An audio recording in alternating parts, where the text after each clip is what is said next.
बाबासाहेब आंबेडकर यांच्या विचारांचे तारे या ड्रोनच्या रूपाने चमकत आहेत.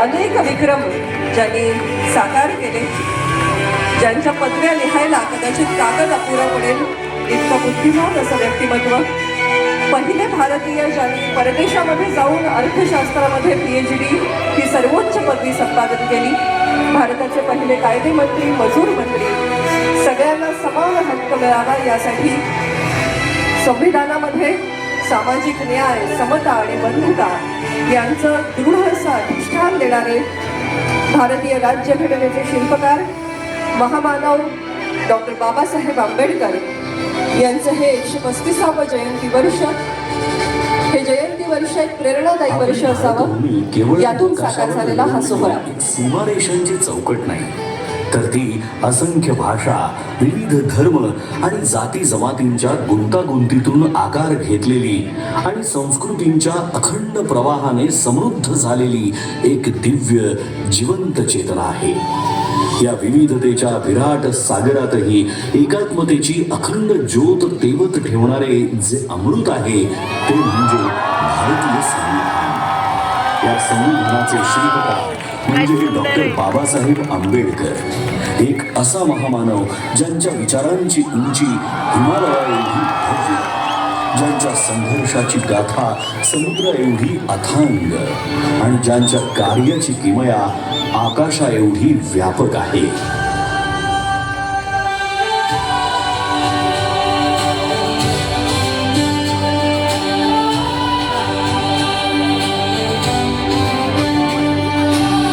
पुढे बघा व्हिडिओ चाललाय. संविधानाच्या प्रत्येक ओळीतून उलगडणारी डॉक्टर बाबासाहेब आंबेडकर यांची दूरदृष्टी ही केवळ कायद्यांच्या चौकटीपुरती मर्यादित नाही, तर ती एका आदर्श समाज रचनेची जिवंत प्रतिमा आहे. न्याय, स्वातंत्र्य, समता आणि बंधुत्व या मूल्यांच्या आधारावर त्यांनी असा भारत घडवण्याचा ध्यास घेतला जिथे प्रत्येक नागरिकाला आपलं अस्तित्व अभिमानाने जगता येईल. त्यांनी केवळ संविधानाची रचना केली नाही, तर एक असा भारत निर्माण केला जो प्रगत, न्यायप्रिय आणि समताधिष्ठित असेल आणि जिथे आधुनिक भारताची बीजे पेरली जातील. ज्या महामानवाने देशाच्या उज्ज्वल भविष्याची भक्कम पायाभरणी केली त्या डॉक्टर बाबासाहेब आंबेडकर यांचं बालपण मात्र अत्यंत कठीण, वेदनांनी आणि अपमानाने भरलेलं होतं. अस्पृश्यतेच्या काळोख्या सावटाखाली त्यांना शाळेत वेगळं बसवलं जाईल, पाण्याच्या एका थेंबासाठीही त्यांना वंचित ठेवलं जाईल. परंतु या सगळ्या अन्यायाच्या जखमांमध्येही त्यांच्या अंतःकरणात परिवर्तनाची तेजस्वी ज्वाला धगधगत होती. त्यांना ज्ञात झालं होतं की शिक्षण हेच ते शस्त्र आहे जे अज्ञानाच्या अंधाराला चिरून टाकतं आणि माणसाला स्वाभिमानाने जगण्याची ताकद देतं. या जिद्दीच्या जोरावर ज्ञानाचा अखंड प्रवास सुरू झाला. मुंबईच्या शाळांपासून ते कोलंबिया युनिव्हर्सिटी, ग्रेज इन आणि लंडन स्कूल ऑफ इकॉनॉमिक्स या जागतिक दर्जाच्या संस्थांपर्यंत त्यांनी डबल डॉक्टरेट आणि बॅरिस्टर ॲट लॉ या उच्चतम पदव्या संपादन करून ज्ञानाच्या आकाशाला गवसणी घातली. त्या काळात इतक्या उच्च शिक्षणाची किमया साधणारे ते एकमेव भारतीय ठरले. आपल्या विलक्षण बुद्धिमत्तेच्या जोरावर परदेशात सन्मानाने आयुष्य जगण्याची संधी असतानाही डॉक्टर बाबासाहेब आंबेडकरांनी मातृभूमीची निवड केली. मात्र भारतात परतल्यावर त्यांना जातीच्या कारणामुळे बडोद्यामध्ये राहण्यासाठी छप्परही नाकारलं गेलं. पण अपमानापुढे झुकण्याऐवजी त्यांनी संघर्षाचा मार्ग निवडला. त्यांच्या कार्याची दखल घेत छत्रपती शाहू महाराजांनी 1920 साली त्यांना नव्या युगाचा नेता म्हणून गौरवलं आणि तिथूनच सामाजिक क्रांतीची नवी पहाट सुरू झाली.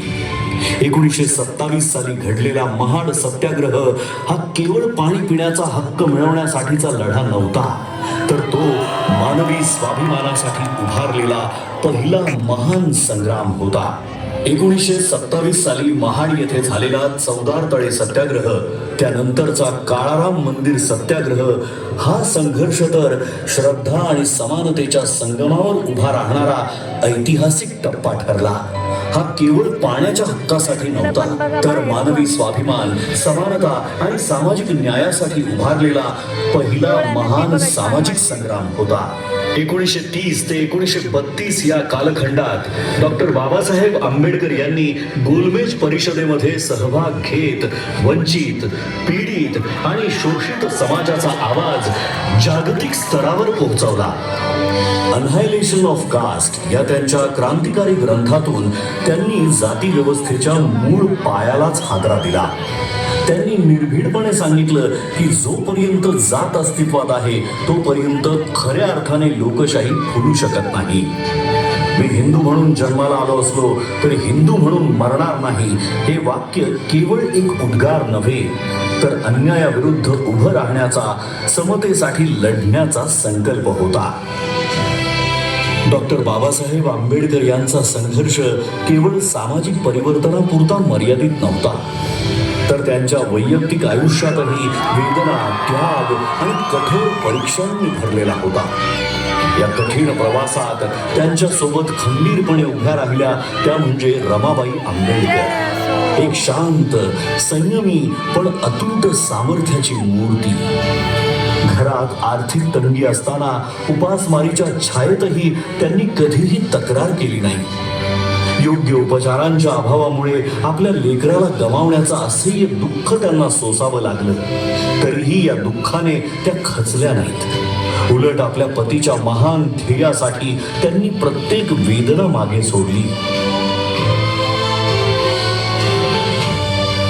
डॉक्टर बाबासाहेब आंबेडकरांनी केवळ दलितांच्या वेदनांना वाचा फोडली नाही, तर त्या प्रत्येक माणसासाठी आवाज उठवला ज्याच्यावर अन्याय झाला, जो शोषित होता आणि ज्याला आपल्या कष्टांचं योग्य मूल्य मिळत नव्हतं.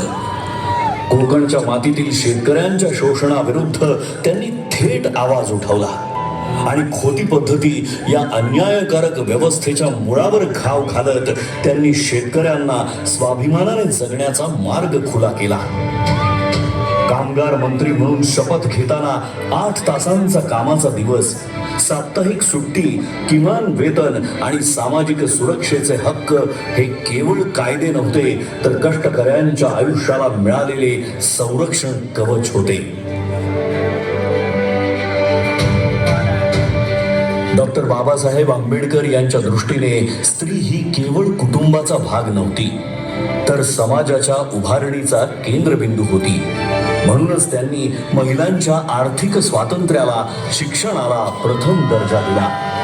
बालविवाह, सतीप्रथा, देवदासी प्रथा आणि विधवांचं अमानुष शोषण या सर्व कुप्रथांविरुद्ध त्यांनी प्रखर आवाज उठवून समानतेचा हक्क दिला.